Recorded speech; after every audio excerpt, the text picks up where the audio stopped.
Hello বাচ্চারা, সবাই কেমন আছো? আশা করি সবাই ভালো আছো, প্রিপারেশন নিচ্ছ। আমাদের 4 তারিখে কিন্তু এক্সাম। তো আজকের একটা যেটা টপিক নিয়ে আলোচনা করব সেটা হচ্ছে যে পরীক্ষায় কোশ্চেন কঠিন এসছে স্যার, কী করব, কীভাবে এখান থেকে আমি বেরিয়ে একটা ভালো কলেজ, সরকারি government top of the most medical college sir কী করে পাবো, এই একটা নিয়ে আলোচনা করব। তার সাথে আরেকটা জিনিস নিয়ে আলোচনা করব।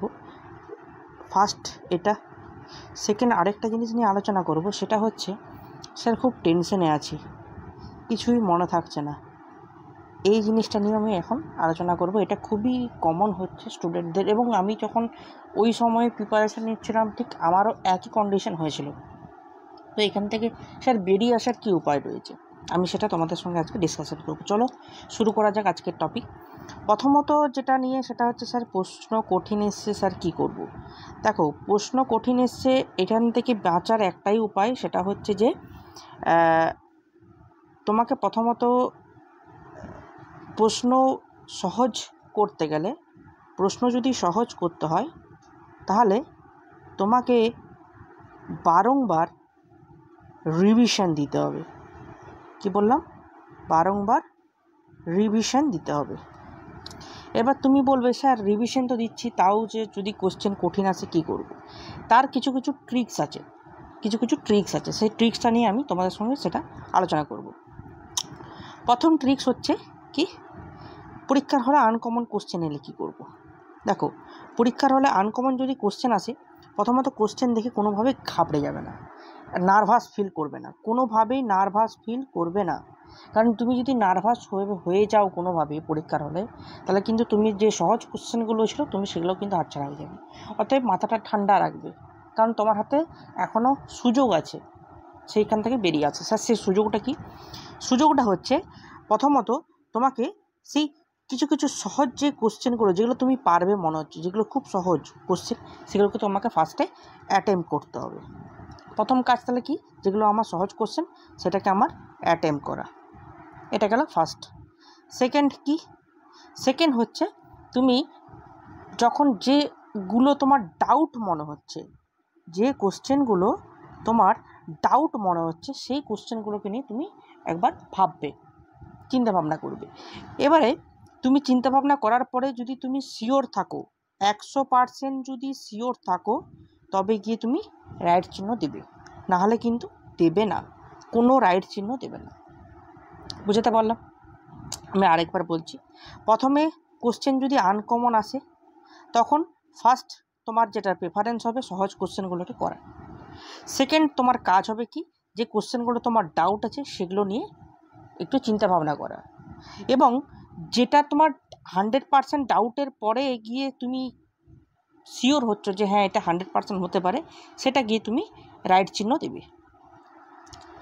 এরপরে বলবে স্যার আমি যদি ডাউটটা রাইট চিহ্ন দিই তাহলে কী হবে। দেখো, ডাউটটা যদি তুমি রাইট চিহ্ন দাও কিছুই হবে না, কিন্তু তোমার একটা নেগেটিভ হওয়ার সম্ভাবনা সবথেকে বেশি, মাইনাস বা নেগেটিভ হওয়ার সম্ভাবনা সবথেকে বেশি। এরপরে যখন যদি কোশ্চেন কঠিন হয়, সেক্ষেত্রে না একটা জিনিস কাজ করে, সেটা হচ্ছে কাট অফ। আমি যখন লিখে রেখেছি কাট অফ হাই হয়। কি হয়, কাট অফ বেশি যায় না। আমরা অনেক সময় কাট অফ নিয়ে চিন্তাভাবনা করি। কাট অফটা কী জিনিস? কাট অফটা হচ্ছে যদি কোশ্চেন সহজ হয় তাহলে কি হয়, আমাদের যে কাট অফটা বেড়ে যায়। কাট অফ মানে একটা পাসিং রেট, যে সব এই এত স্টুডেন্ট এত ভালো রেজাল্ট করেছে। যেমন আমরা অলরেডি নিটে দেখে এসেছি যে সবাই কত ভালো নাম্বার পেয়েছে, 67 জন 100-তে মানে ফুল মার্কস পেয়েছে। তো তার মানে কি, কাট অফ হাই। ওকে, এটাকে বলে কাট অফ হাই। ওকে, তো অতএব কাট অফ যদি হাই কিন্তু নাও যেতে পারে, সেক্ষেত্রে তোমার একটা পসিবিলিটি আছে গভর্নমেন্ট কলেজ পাওয়ার। স্যার কীভাবে? দেখো, তুমি যে ধরো তুমি 1 নাম্বার একটা কোশ্চেন আছে, 2 নাম্বার কোশ্চেন আছে, 3 নাম্বার কোশ্চেন আছে। আমি 3টে দিয়ে উদাহরণ দিচ্ছি। তুমি কি করেছো, 1 নাম্বার কোশ্চেন তোমার ডাউট আছে থাকা সত্ত্বেও তুমি রাইট চিহ্ন দিয়েছো। 2 নাম্বার কোশ্চেন তুমি শিওর রাইট চিহ্ন দিয়েছো, এটা ডাউট আছে, ঠিক আছে। আর 3 নাম্বার কোশ্চেনে তুমি শিওর। যে প্রিপারেশান নিচ্ছে আরেকজন তোমার বন্ধু, তার ক্ষেত্রেও দেখো 1, 2, 3। এবারে দেখো সেও কিন্তু 3টেই রাইট চিহ্ন দিয়েছে উইথ 100% শিওর হয়ে, বাট তুমি কিন্তু শিওর নয়। এরপর দেখা গেল এটা ধরো আমি সাপোজ বলছি এটা এ অ্যান্সার হবে, হওয়ার তুমি অ্যান্সার দিয়েছো, এটা ধরো এ বি অ্যান্সার দিয়েছে, আর বি অ্যান্সারটা হচ্ছে সঠিক, তাহলে এ কী হবে, 3-এ 3 পাবে। এবার তুমি এ যেহেতু দিয়ে তুমি তাহলে রং, তাহলে তুমি কত পাবে, 1-এর 4 মাইনাস হয়, সেই হিসাবে তোমার কিন্তু 3 নাম্বার তো আর পাবে না, 3 নাম্বার তো আর তোমার আসবে না। এবারে দেখো একটা জিনিস চিন্তা ভাবনা করে দেখো, তোমার কিন্তু স্কোরটা 3 হওয়ার কথা ছিল, সেটা নেমে চলে এলো হয়তো সাপোজ 2 পয়েন্ট সামথিং, 2.5 বা সামথিং। তার মানে তুমি যে স্কোর করতে চাইছো সেই স্কোর হবে না, র্যাঙ্কটা কার বেশি যাবে, এই ছেলেটার বেশি যাবে, তোমার র্যাঙ্ক কী হবে, নিচের দিকে যাবে। বুঝতে পারলাম? ওই জন্য সবসময় চেষ্টা করবে যতটা ডাউট কোশ্চেনগুলো না করার, যতটা সম্ভব নিজে যেগুলো পাচ্ছ সেগুলোকে কমপ্লিট করবে। আশা করি বুঝতে পেরেছো। আচ্ছা, এরপরে আরেকটা জিনিস নিয়ে বলি, সেটা হচ্ছে যখন তোমার ফার্স্ট বললাম সহজ কোশ্চেনগুলো নিয়ে, ইজি কোশ্চেনগুলো নিয়ে আলোচনা করবে, মানে ভাববে। সেকেন্ড, টাফ কোশ্চেনগুলোকে নিয়ে করবে। থার্ড, এই যে দুটো করলে এটাকে 3 টাইমস রিভিশন দিবে, কোশ্চেনটাকেই 3 টাইমস রিভিশন দিবে, 3 টাইমস রিভিশন দেবে কোশ্চেনটাকেই, শুধু কোশ্চেনটাকেই 3 বার রিভিশন দেবে। কেন স্যার? কারণ কি হয়, রিভিশন দিলে তোমাদের যদি মনে হয় কোথাও একটা যে না এটা তো আমার ঠিক মনে হচ্ছে না, এটা ভুল হবে হয়তো, তখন তুমি কারেকশান করতে পারবে। বাট যদি পুরো কোনোভাবে ওএমআরে যদি তুমি দাগ দিয়ে দাও, ওএমআরে তুমি যদি কোনোভাবেই ফিল আপ করে দাও এইভাবে, তাহলে কিন্তু তুমি আর চেঞ্জ করতে পারবে না। বুঝতে পারলাম? অতএব কোশ্চেনটাকে 3 থেকে 4 বার রিভাইজ দেবে, 3 থেকে 4 Times, 3 to 4 Times continuously revision দিবে র্যাপিডলি। ঠিক আছে? তারপরে এরপরে তোমাকে বলি এটা করবে, দেন তুমি যদি 100% কনফার্ম যে হ্যাঁ এবার সব ঠিক আছে, দেন তুমি কি ওএমআরে গিয়ে তুমি ফিল আপ করবে, ওএমআর তুমি ফিল আপ করবে, ওএমআরে ফিল আপ করো, নো ইস্যু। এরপরে এটা না হলো, এক্ষেত্রে তোমার কিন্তু একটা সরকারি কলেজ পাওয়ার সম্ভাবনা কিন্তু বেশি, কারণ ওই যে বললাম ট্রিক্সটা, তুমি ভুল করে দিয়েছো সেখানে তোমার মাইনাস হবে, যে ভুল করেনি তার প্লাস হয়ে গেল। এখানে কিন্তু তুমি একটা সরকারি কলেজ খুব ইজিলি কিন্তু পেতে পারো, খুব ইজিলি তুমি কিন্তু পেতে পারো। অতএব এটা নিয়ে কিন্তু তোমাকে কাজ করতে হবে। ঠিক আছে? আচ্ছা চলো আরেকটা জিনিস নিয়ে করবো, যেটা হচ্ছে স্যার ওএমআরটা ফিল আপ করবো কী করে। দেখো আমি সবসময় স্টুডেন্টদেরকে বলি যে ওএমআর ফিল আপ করার জন্য 20 থেকে 25 মিনিট হাতে সময় রাখবে, যেভাবে খুশি টাইম অবশ্যই দেখবে, এবং 20 থেকে 25 মিনিট হাতে অবশ্যই সময় রেখে কিন্তু ওএমআর ফিল আপ করবে। তার আগে তোমাকে প্রথমত প্রশ্নগুলো আগে দেখে নেবে, কমপ্লিট করবে, যেগুলো সহজ কোশ্চেন সেগুলো পারবে, যেগুলো করবে, তারপরে যেগুলো চিন্তা করবে, যেগুলো পারছো না, তারপরে 3 থেকে 4 বার রিভিশন দেবে, দেন 25 মিনিট থেকে 20 মিনিট সময় রেখে তুমি ওএমআর ফিল আপ করবে। এইভাবে করলে তুমি তোমার টাইমটাকে প্রপার ইউটিলাইজ করতে পারবে। হলো? চলো নেক্সট আরেকটা যেটা টপিক নিয়ে আলোচনা করব, সেটা হচ্ছে আমাদের পরীক্ষায় ভালো নম্বর পাওয়ার ট্রিক্স। এটা কিন্তু একটা বিরাট জিনিস, সেটা হচ্ছে কি, প্রথম এটা একটা 3টে ট্রিক্স, এটা মানে একদম রোটে নেবে যাকে বলে। ঠিক আছে?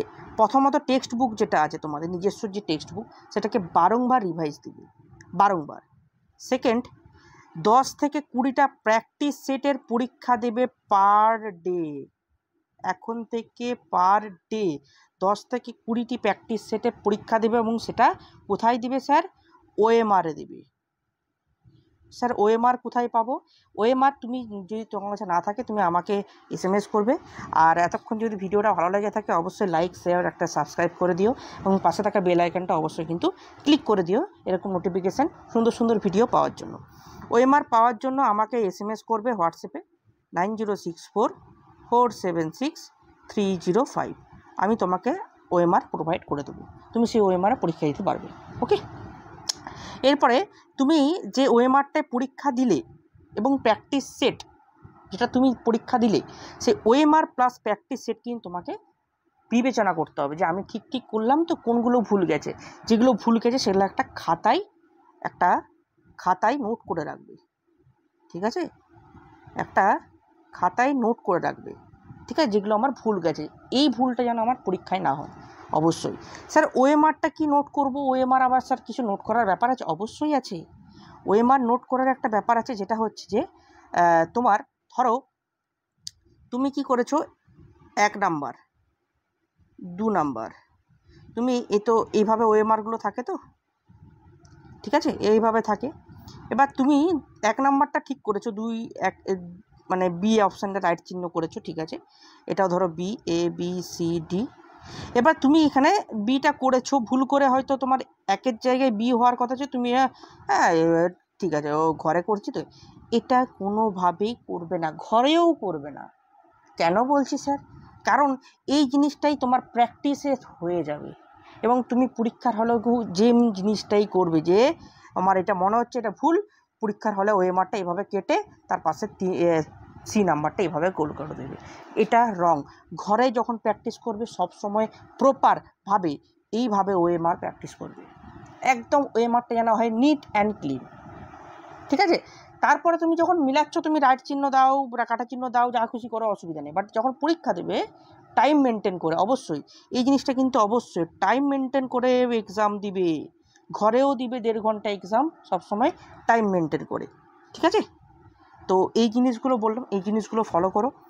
আর তোমাদের যদি ওএমআর দরকার হয় অবশ্যই, বা কোনো কোশ্চেন বুঝতে পারোনি, অবশ্যই আমি আরেকবার দিয়ে দিচ্ছি আমার নাম্বারটা 9064476305। এই নাম্বারটাই অবশ্যই আমাকে একটা হোয়াটসঅ্যাপ করবে, স্যার আমার এই সম্পর্কে একটু নোটস লাগবে বা কিছু, আমি তোমাকে প্রোভাইড করে দেবো। ওকে? তো যেগুলো বললাম অবশ্যই মাথায় রেখো, এবং ঘাবড়ে যাবে না, প্রথমত ঘাবড়ে যাবে না। কোশ্চেন কঠিন আসলেও বেরিয়ে আসতে পারো, তার ট্রিক্স তোমাকে আমি শিখিয়ে দিয়েছি। অতএব যদি ভিডিওটা ভালো লাগে থাকে অবশ্যই একটা সাবস্ক্রাইব করে দিও, এবং কমেন্টস করো তোমার যদি কোন পার্টটা তোমার ভিডিও নিয়ে আসা দরকার আছে, আর অবশ্যই পাশে থাকা বেল আইকনটা অবশ্যই অন করে দিও। আজকের মতন এ পর্যন্তই, আবার দেখা হবে নতুন একটা ভিডিও নিয়ে। নমস্কার।